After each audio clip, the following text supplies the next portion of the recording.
தமிழ்நாடு வெல்ல கை கோர்ப்போம் என்ற வகையிலே ஒரு சிறப்பு முன்னெடுப்பு இயக்கத்தை சத்தியம் டிவி நடத்தி கொண்டிருக்கிறது. அதாவது டாஸ்மாக் ஒழிப்பு, மது ஒழிப்பு, மது விலக்கு கொண்டு வர வேண்டும் என்பதற்காக இந்த சிறப்பு நேரலை தற்போது சென்று கொண்டிருக்கிறது. மக்கள் புரட்சிக்கு எப்பொழுதுமே தனி மவுஸ் உண்டு. மக்கள் நினைத்தால் முடியாத காரியமே இல்லை. அப்படி ஒரு நிகழ்வு தான் நடைபெற்றிருக்கிறது. அரியலூர், அண்மையிலே அரியலூர் மாவட்டத்திலே டாஸ்மாக் கடை ஒன்று இருந்திருக்கிறது. அந்த கடையை மூட வேண்டும் என்ற பொதுமக்கள் போராடி இருக்கிறார். பிறகு பள்ளி மாணவிகள் எல்லாம் வந்து போராடி இருக்கிறார்கள்.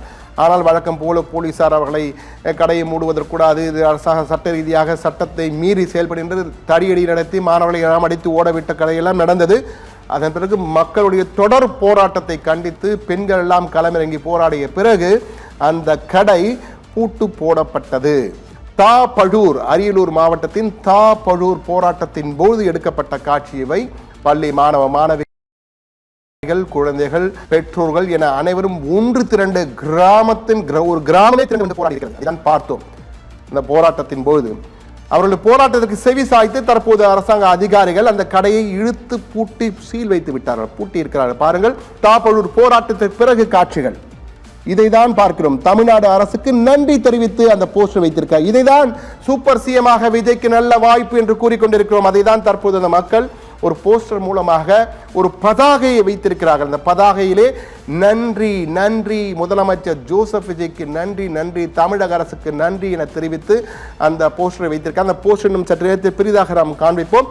தற்போது நாம் பார்க்கின்ற காட்சி போராட்டத்தின் பொழுது, போராட்டத்திற்கு பிறகு.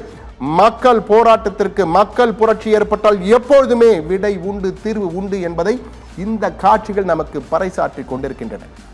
மக்கள் ஒன்று திரண்டு போராடினார்கள். தற்போது அந்த கடைக்கு பூட்டு போடப்பட்டது.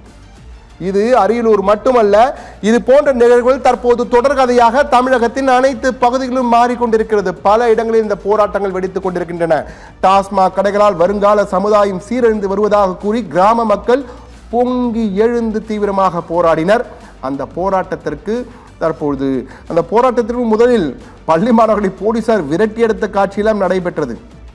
அது நம்மை போன்ற செய்தி ஊடகங்கள் மூலமாக பெரிதாக ஆன பிறகு தற்போது தாபழூர், வாரியங்காவல் போன்ற இடங்கள் அந்த போஸ்டரை பாருங்கள். தற்போது தமிழ்நாடு அரசுக்கு நன்றி நன்றி. அந்த கடை மூடப்பட்ட பிறகு பொதுமக்கள் மனமுவந்து அவர்கள் வைத்த பதாகை இதுதான். தமிழ்நாடு முதலமைச்சர் ஜோசப் விஜய் அவர்களுக்கும் அந்த மற்ற அதிகாரிகள் பெயரெல்லாம் குறிப்பிட்டு அனைவருக்கும் நன்றி. மாவட்ட ஆட்சியர் முதற்கொண்டு, மது ஆயத்தீர்வை அமைச்சர் முதற்கொண்டு அனைவருக்கும்.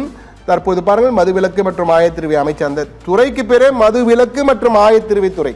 மதுவிலக்கு, அந்த மது விலக்கை கொண்டு வர வேண்டும் என்பதற்காக தான் மக்கள் போராடி கொண்டிருக்கிறார்கள். தமிழ்நாடு அரசுக்கு நன்றி. சூப்பர் சிஎம் விஜய், நீங்கள் நிச்சயமாக சூப்பர் சிஎமாக மாற வேண்டும். முதலமைச்சர் ஜோசப் விஜய் நிச்சயமாக இந்த நடவடிக்கை எடுத்தால், மது விலக்கை அமல்படுத்தினால் நீங்கள் சூப்பர் சிஎமாக முடியும் என்பதற்கு இது ஒரு சிறு உதாரணம். இந்த சிறு உதாரணம் பெரிய உதாரணமாக தமிழகத்தின் தாய்மார்களின் மனதில் நிரந்தரமாக நீங்கள் குடியிருக்க வேண்டும் என்றால் இந்த மது விலக்கு கொள்கையை உடனடியாக அறிவியுங்கள். மது விலக்கு கொண்டு வாருங்கள். நிச்சயமாக you will become a super chief minister of Tamil Nadu என்பதை நிச்சயமாக உறுதியாக எங்கால் சொல்ல முடியும்.